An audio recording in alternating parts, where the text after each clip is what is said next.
বিদেশি, বাঙালি অবাঙালি বিভিন্ন রকমের রান্না খুব সহজে বাড়িতে তৈরি করার জন্য সাবস্ক্রাইব করে নিন শম্পাস কিচেন। আর আমার সমস্ত রান্নার আপডেট সবার আগে পাওয়ার জন্য বেল নোটিফিকেশনটা ক্লিক করতে ভুলবেন না। নমস্কার, welcome to Shampa's kitchen. Shampa রান্নাঘরে আপনাদের সকলকে স্বাগত জানাই। আজকে আমি তৈরি করব কলকাতার অতি জনপ্রিয় একটা স্ট্রিট ফুড বলা যেতে পারে এবং আমাদের সবার প্রিয় প্রন কাটলেট। প্রন কাটলেট তৈরি করার জন্য আমাদের যে উপকরণগুলি লাগবে সেগুলি হলো, আমি এখানে বাগদা চিংড়ি মাছ নিয়েছি 500 গ্রাম, ভালো করে ধুয়ে নিয়েছি। লেজের দিকের অংশটা কিন্তু রেখে দিয়েছি, আর মাথাটা বাদ দিয়ে এভাবে চিড়ে নিয়েছি মাছগুলোকে।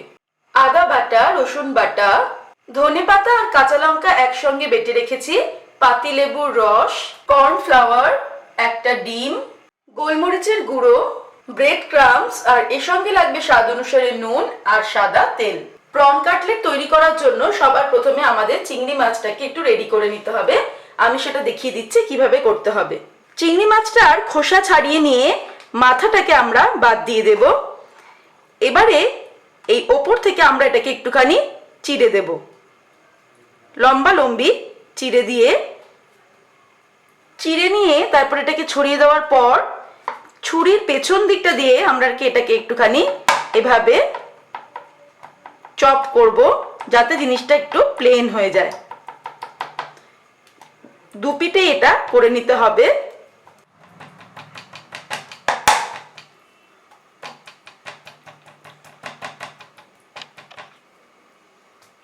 এভাবে মাছগুলোকে আমি রেডি করে নিলাম। তারপর আমরা কাটলেট বানানোটা শুরু করব। চিংড়ি মাছগুলোকে রেডি করে নেওয়ার পর এবার ম্যারিনেশনের পালা। ম্যারিনেশনের জন্য সবার প্রথমে আমি চিংড়ি মাছগুলোকে একটা বোলের মধ্যে নিয়ে নিয়েছি। এর মধ্যে দিচ্ছি গোলমরিচের গুঁড়ো 1/2 টিস্পুন, পাতিলেবুর রস 1/2 টেবিল স্পুন, রসুন বাটা 1 টিস্পুন, আদা বাটা 1 টিস্পুন, ধনেপাতা আর কাঁচা লঙ্কা বাটা 2 টিস্পুন, নুন দিলাম স্বাদ অনুসারে, আমি এখানে 1 টিস্পুন নুন দিলাম। সব উপকরণগুলো ভালো করে মেখে নিচ্ছি। মাছগুলোকে ম্যারিনেট করে রেখে দিতে হবে 20 থেকে 30 মিনিট। তারপর আমরা নেক্সট স্টেপের দিকে এগোবো। মাছগুলো ম্যারিনেট করার পর এবারে একটা বাটিতে আমি একটা ডিম ফাটিয়ে নিয়েছি। ডিমটাকে ফেটিয়ে নেব। এর মধ্যে আমি অ্যাড করব কর্নফ্লাওয়ার। 2 টেবিল স্পুন আমি কর্নফ্লাওয়ার দিলাম। কর্নফ্লাওয়ারটা দিয়ে ডিমের সঙ্গে খুব ভালো করে মিশিয়ে নেব আর একটা ব্যাটার তৈরি করে নিচ্ছি। এবারে একটা একটা করে ম্যারিনেট করা চিংড়ি মাছ আমি ডিম আর কর্নফ্লাওয়ারের ব্যাটারে ভালো করে এভাবে ডুবিয়ে নিলাম। নিয়ে এটাকে ব্রেড ক্রাম্পে কোটিং করব।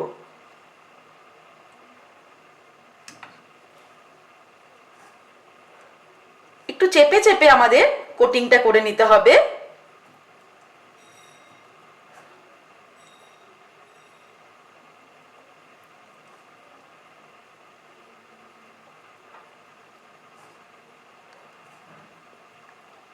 তারপর এটাকে একটু ঝেড়ে নিয়ে আমরা এভাবে রেখে দেব। আমি আরেকটা করে দেখাচ্ছি। প্রথমে ম্যারিনেট করা চিংড়ি মাছটা নিয়ে ডিম আর কর্নফ্লাওয়ারের ব্যাটারে ডুবিয়ে তারপর এটাকে দিয়ে দেব আমি ব্রেড ক্রাম্পে ভালো করে কোটিং করে নেব। একটু চেপে চেপে কোটিংটা করব।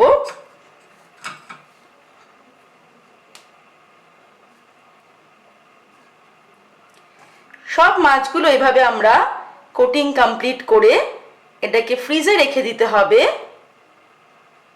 আধ ঘন্টা। তারপর আমরা নেক্সট স্টেপের দিকে এগোবো। প্রন কাটলেটগুলো কোটিং এর পর আমি আধ ঘন্টা ফ্রিজে রেখে দিয়ে এটাকে বার করে নিয়েছি ফ্রিজ থেকে। এবারে আমরা ফাইনাল স্টেপের দিকে এগোবো। ফাইনাল স্টেপে আমি কড়াইতে তেল গরম করেছি। তেলটা যখন খুব ভালো মতো গরম হয়ে যাবে, আঁচটাকে আমি মিডিয়ামে করে প্রন কাটলেটগুলো ছেড়ে দেব।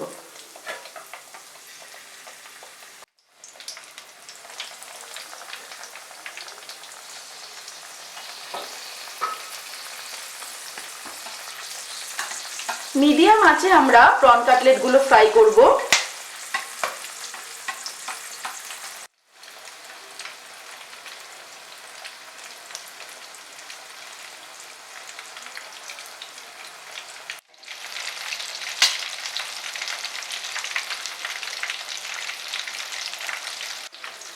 শেষের 30 সেকেন্ড মতো আমি এটাকে হাই ফ্লেমে ফ্রাই করে নিলাম। তৈরি হয়ে গেছে আমাদের আজকের রেসিপি প্রন কাটলেট। আপনারা দেখলেন আমি কত ইজিলি, কত কম ইনগ্রেডিয়েন্টস ব্যবহার করে দারুণ এই টেস্টি স্ন্যাক্স রেসিপিটা তৈরি করলাম। কলকাতার এই জনপ্রিয় রেসিপিটা যদি আপনাদের ভালো লাগে, অবশ্যই রেসিপিটাকে লাইক করবেন, শেয়ার করবেন, আর নিত্য নতুন রেসিপির আপডেট পাওয়ার জন্য এক্ষুনি আমার চ্যানেলকে সাবস্ক্রাইব করে নিন। সুস্থ থাকবেন, ভালো থাকবেন। আমি আবার হাজির হব নতুন নতুন রেসিপির সঙ্গে। নমস্কার।